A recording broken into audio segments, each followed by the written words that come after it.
Saudara-saudaraku yang budiman, wargaku yang menyintai bangsa ini, marilah kita berbicara untuk bisnis dan peningkatan ekonomi kerakyatan.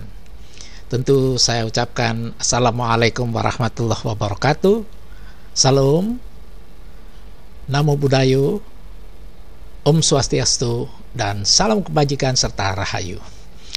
Baik, bahwa kita sekalian tentu akan melihat di suasana sekarang bahwa bisnis itu menjadi suatu bagian dari kehidupan rakyat kita.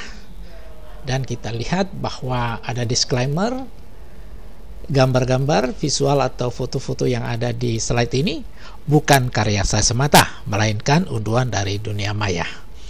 Dan ini adalah wacana ekonomi kerakyatan yang ada di mana-mana. Ada Rifan Bashir, manifesto ekonomi kerakyatan, membangun ekonomi rakyat, itu dari Joe Kanain, persepsinya tentang pemberdayaan ekonomi rakyat. Nah, ini buku-buku ini bertebaran di sana, itu juga bisa dibaca. Akan tetapi itu adalah sebuah wacana, yang lainnya tentunya akan digali sesuai dengan kemajuan dan tentunya kata hati kita. Kita akan tengok apa kata Bung Karno pada 17 Agustus tahun 1965. Ekonomi berdiri. Itu harus ada self-resilient. Kemudian yang dimaksud ini self-reliance. Kemudian self-help, percaya pada kekuatan sendiri.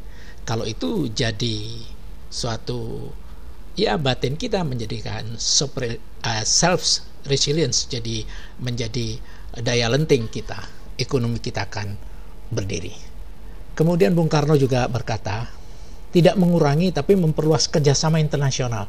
Jadi tidak ada mengurangi dengan dunia internasional. Yang ditolak itu jangan sampai kita ketergantungan dengan ekonomi internasional. Kemudian Bung Karno juga mengungkap tentang konsep Trisakti. Kata beliau adalah berdaulat politik tapi berdikari di bidang ekonomi. Kemudian berkepribadian dalam budaya. Jadi tanpa berdikari di bidang ekonomi, kita ketergantungan, itu jadi masalah besar. Dan kita tidak akan memiliki kedaulatan politik. Jadi Trisakti menggambarkan suatu keutuhan bahwa bagaimana kita berdaulat secara politik, kemudian berdikari di bidang ekonomi, serta berkepribadian dalam budaya. Nah, ternyata sistem yang dikehendaki itu bagaimana?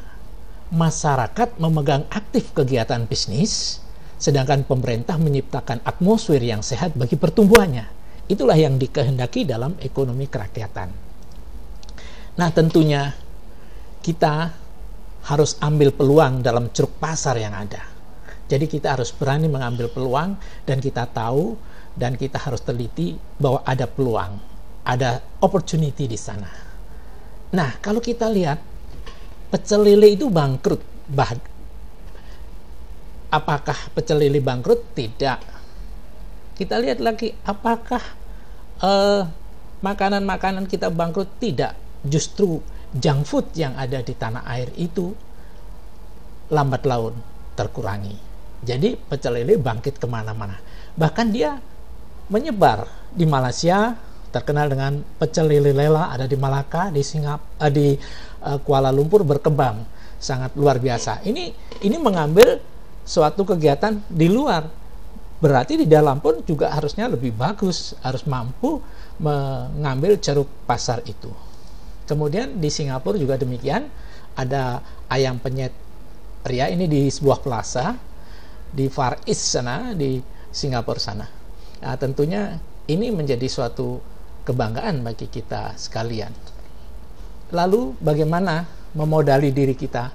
Harus memiliki value creation yang selalu berbasis kreativitas. Dulu ada pecel hanya dipandang sebelah mata. Ada pecel pincuk sekarang, kemudian dengan packaging yang bagus, kemudian tampil tata ruangnya yang oke, disertai dengan ya tentunya bagaimana penataan ruang serta didukung dengan fasilitas yang bagus, maka dia akan bisa berkembang. Bahkan menurut berita sekarang, es teler 77 sudah dalam bentuk frozen yang bisa dinikmati di luar negeri. Itu yang bisa saya sampaikan, saudara-saudaraku yang berbahagia. Matur suwun, sekedar informasi saja.